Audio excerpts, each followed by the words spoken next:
Hello दोस्तों, स्वागत है आपका आपके अपने यूट्यूब चैनल स्टडी विथ एजे में। इसमें आज की वीडियो में मैं आपके लिए लेकर के आया हूं आपकी वार्षिक परीक्षा 2024-25 कक्षा 8वीं गणित विषय का पेपर है दोस्तों। जो आज आपका पेपर हुआ उसका सॉल्यूशन है, किस प्रकार से आज के प्रश्न आए थे पेपर में आपके और कैसे उनके हल आपको लिखने थे, कैसे गणित हल करना था, वो सारी चीज़ें आज की इस वीडियो में लेकर के आया हूँ। आपको शॉर्ट में मैं आपको बता दूंगा कि इनके उत्तर क्या होंगे दोस्तों। आइए देखते हैं। सबसे पहले यहाँ पर पहला प्रश्न आपसे पूछा था कि 5/2 2 धन 6/2 इसका क्या आएगा, तो इसका ए नंबर आएगा 11/2, है ना। इसके बाद आगे देखेंगे एक चर वाला रैखिक समीकरण, तो ये भी ए नंबर सही उत्तर होगा दोस्तों। 2x धन 3 बराबर 0, ये आपका एक चर वाला रैखिक समीकरण है। एक समबाहुभुज में 8 भुजाएं होती है, तो उसके प्रत्येक बाह्य कोण की माप क्या होगी, तो 8 भुजाएं हैं तो प्रत्येक बाह्य कोण 45 अंश का होगा। सी नंबर इसमें सही उत्तर होगा बच्चों। चौथा नंबर का प्रश्न है 169 का वर्गमूल क्या है, तो इसका ये होगा 13, मतलब आप 13 गुणा 13 करेंगे तो 169 आएगा, तो सी नंबर सही उत्तर होगा। अगला है यहाँ पर x कोई शून्योत्तर पूर्णांक है, तो x ऋण 1 बराबर क्या होगा, यानी x की घात ऋण 1 बराबर ये होगा 1/x होगा। बी नंबर इसमें सही उत्तर होगा। तो इस प्रकार से आप इसमें लिखेंगे बच्चों और ऐसे कंप्लीट करेंगे। इसके बाद हम खालिस्तान देखते हैं, तो खालिस्तान में छठवां नंबर का प्रश्न है परिमेय संख्या के लिए गुणात्मक तत्समक क्या है, तो 1 है। यहाँ पर आपको 1 लिखना है। आयत का प्रत्येक कोण क्या होता है, समकोण होता है। ये आयत बना है दोस्तों, तो ये कोण ये कोण ये कोण और ये कोण क्या है, समकोण है। संख्याओं के रूप में एकत्रित सूचनाएं, इसको क्या कहते हैं, आंकड़ा कहेंगे, है ना, आंकड़ा कहलाएगी। चक्रवृद्धि ब्याज के अंतर्गत प्रत्येक वर्ष बाद क्या बदल जाता है, तो मूलधन बदल जाता है ना।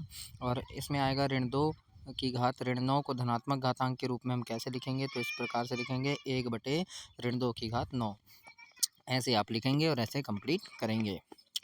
आगे देखेंगे 11 नंबर का प्रश्न है किसी समांतर चतुर्भुज में एक आसन्न कोण की माप 120 अंश है, तो दूसरे आसन्न कोण की माप ज्ञात कीजिए। तो 11 नंबर को आप कैसे हल करेंगे, तो आइए देखते हैं 11वें नंबर का प्रश्न।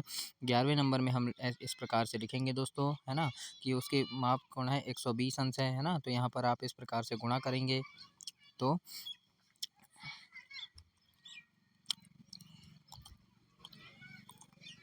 तो उसका कोण भी क्या हो जाएगा, इस प्रकार से आप यहाँ पर लिख देंगे कि हम जानते हैं कि समांतर चतुर्भुज जो होता है वो उसके क्या होते हैं, माप सब बराबर होती है ना, तो उसकी भुजाएं भी क्या होगी और भुजा और कोण भी क्या होंगे, बराबर होंगे, तो दोनों 120 होगा।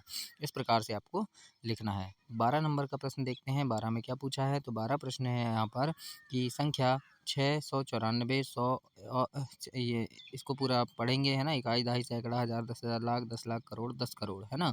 तो क्या लिखा है ये 69 करोड़ 41 लाख, है ना। इसको मानक रूप में लिखना है, तो मानक रूप में कैसे लिखेंगे आप, तो मानक रूप में आप प्रश्न 12 को कैसे लिखेंगे दोस्तों, तो 12 को मानक रूप में आप अल्प विराम लगा के आपको लिखना है 69 लाख को। तो इसको आप किस प्रकार से लिखेंगे, तो देखो यहाँ पर 69 के बाद यहाँ पर अल्प विराम लगेगा 2 अंक के बाद, फिर 41 के बाद, है ना। तो ये आपका कंप्लीट हो जाएगा, यानी 6 9 ऐसे लिखना है, फिर 41, फिर अल्प विराम, है ना, फिर शून्य शून्य शून्य शून्य शून्य, इस प्रकार से आपको ऐसे लिखना था। आगे देखेंगे यहाँ पर 13 प्रश्न है कि एक टंकी को 1 घंटे 20 मिनट में भरने के लिए 6 पाइप की आवश्यकता है, तो उसे 5 पाइप का ही उपयोग करके कितने देर में भर लेंगे, ना समय पूछा है, यानी समय कम लगेगा या ज़्यादा। तो प्रश्न नंबर 13 देखेंगे हम कि किस प्रकार से है। तो देखो यहाँ पर क्या करेंगे, 2 पाइप लगेंगे, है ना, ये सॉरी 5 पाइप, तो 5 पाइप का उपयोग करेंगे, तो इसका उत्तर होगा 2 घंटे 20 मिनट। आप इसको हल भी करके देखिएगा किस प्रकार से बनेगा, और मैं आपको इसकी अलग से एक और वीडियो बनाऊंगा जिसमें आपके पूरे प्रश्न हल करके लिखेंगे। अभी सिर्फ आपको आंसर बता रहा हूँ दोस्तों, क्योंकि आपको सिर्फ अपने आंसर को मिलान करना है, तो आप अच्छे से मिलान कीजिए। 14 है किसी रेलगाड़ी कोई रेलगाड़ी है समान चाल से चल रही है ना, तो उसमें दूरी तथा लगने वाले समय के बीच कैसा अनुपात होगा, तो 14 में क्या होगा, कैसा अनुपात होगा उन दोनों के बीच, तो एक समान अनुपात होगा, है ना, एक समान चाल से चल रही है, तो है ना, इस प्रकार से आपको हल करना है ना। तो दोस्तों आगे और अब मैं आपको देखते हैं, देखो 16 प्रश्न आपसे जैसे पूछा था कि कोई संख्या है पूर्ण वर्ग है, यानी इकाई है, अगर 9 है तो उसके वर्गमूल की संख्या क्या होगी, ये वाला प्रश्न आया था 16। 45 का क्या करना है, वर्ग सूत्र एकाधीन पूर्वेण से प्रयोग करना है, यानी एक अधिक, है ना, तो एक अधिक से पूर्वेण से मैंने आपको और बताया था। उस प्रकार से इंपॉर्टेंट प्रश्नों की वीडियो में सारे प्रश्न आपको हल करवाया हूँ, तो इन प्रश्नों को आप ज़रूर से देखिएगा कि किस प्रकार से मैंने आपको करवाया है और कैसे इनको लिखना है ना। अभी आपको एक प्रश्न दिखा रहा हूँ मैं, जो 16 प्रश्न। तो 16 प्रश्न को आपको इस प्रकार से हल करना था दोस्तों, है ना? ऐसे आप अगर हल किए हैं, है ना? तो वो आपका सही उत्तर है ना? तो उत्तर इसका क्या आएगा, Z ऋण 7, फिर कोष्ठक में आएगा 1 ऋण XY। तो इस प्रकार से आप उसे हल करेंगे, ये आपका सॉल्यूशन है। तो ऐसे आपको हल करना था प्रश्न नंबर 16 को। आगे देखते हैं अब कौन-सा प्रश्न पूछा है आपसे। सॉरी दोस्तों, मैंने आपको 16 बता दिया, वो दूसरा प्रश्न है। 16 प्रश्न देखो यहाँ पर क्या पूछा है, इकाई अगर 9 है तो उसके वर्गमूल की संख्या क्या होगी। तो देखो 9 है तो 9 कैसे आएगा, 3 गुणा 3 का वर्ग, 3 का हम क्या करेंगे, वर्ग करेंगे, है ना? तो क्या करेंगे, 3 का वर्ग मतलब 3 गुणा 3 करेंगे तो क्या आता है 9। तो इसमें क्या लिखेंगे आप कि वर्गमूल की यानी पूर्ण वर्ग संख्या 3 होगी, है ना? ऐसा लिखना, पूर्ण वर्ग संख्या 3 होगी इकाई 9 होने पर, इस प्रकार से आप लिखेंगे। तो ऐसे आपको कंप्लीट करना था बच्चों। इसके बाद आगे और भी आपके बहुत सारे प्रश्न हैं, समीकरण है। 17 नंबर का प्रश्न है, पूछा है आपसे, यहाँ पर दिया है मान ज्ञात करना है आपको। इसके बाद 19 नंबर में व्यक्तियों का समूह है, भोजन की पसंद है, दंड आरेख से समझाना है।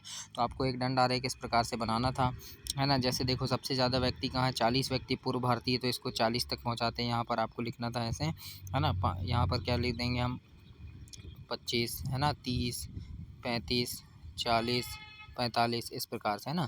तो ये 40 तक कहाँ चला गया, ये एक दंड आरेख चला गया। दूसरे में क्या 30 व्यक्ति हैं तो यहाँ 30 तक पहुँचा दिए, फिर 25 व्यक्ति हैं तो 25 तक ऐसे पहुँचा दिए, है ना? 25 25 2 हैं तो ये 2 को 25, यहाँ नीचे नाम लिख देना था। जैसे 40 व्यक्ति में क्या लिखा है, पूर्व भारतीय, तो यहाँ पूर्व भारतीय लिख देंगे। तो इस प्रकार से आपको दंड आरेख बनाना था इसमें। तो ऐसा बनाए होंगे तो आपको इसमें पूरे नंबर मिलेंगे। 23 नंबर का प्रश्न है आपसे, यहाँ समीकरण पूछा है, फिर ये गुणनखंड ज्ञात कीजिए पूछा है 25 नंबर का प्रश्न। तो 25 नंबर का जो प्रश्न है वो हमने अभी मैंने आपको बताया था। देखो इस प्रकार से आपको गुणनखंड बनाना है, ये 25 नंबर का प्रश्न है आपका, उसका सॉल्यूशन है। तो इस प्रकार से आपको 25 नंबर के प्रश्न को हल करना था बच्चों, जिसमें Z ऋण 7 और 1 ऋण XY ये आपका उत्तर होगा, प्रश्न नंबर 25 का उत्तर। तो ऐसे आप उसे कंप्लीट करेंगे।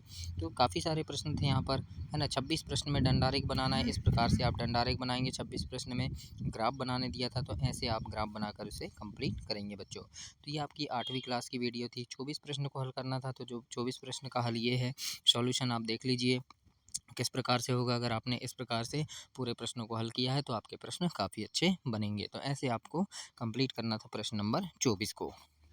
और दोस्तों अभी आने वाले प्रश्नों के लिए संस्कृत का है आपका, संस्कृत, अंग्रेजी, विज्ञान, सामाजिक विज्ञान, इनकी वीडियो देखने के लिए चैनल सब्सक्राइब कर लेना, ताकि सारी चीज़ें आपको उसमें मिले और उन्हें पढ़ कर के आप परीक्षा में काफ़ी अच्छे नंबर लाएँ दोस्तों।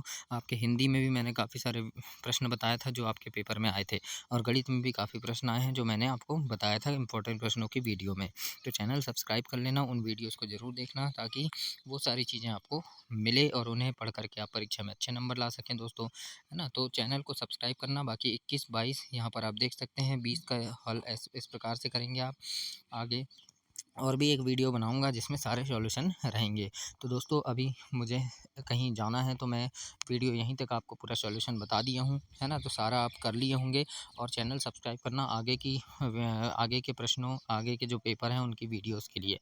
तो उनमें आपको अच्छे अच्छे वीडियोज़ मिलेंगे, अच्छे अच्छे प्रश्न मिल जाएंगे, जिन्हें पढ़ कर के आप परीक्षा में काफ़ी अच्छे नंबर ला सकते हैं। धन्यवाद।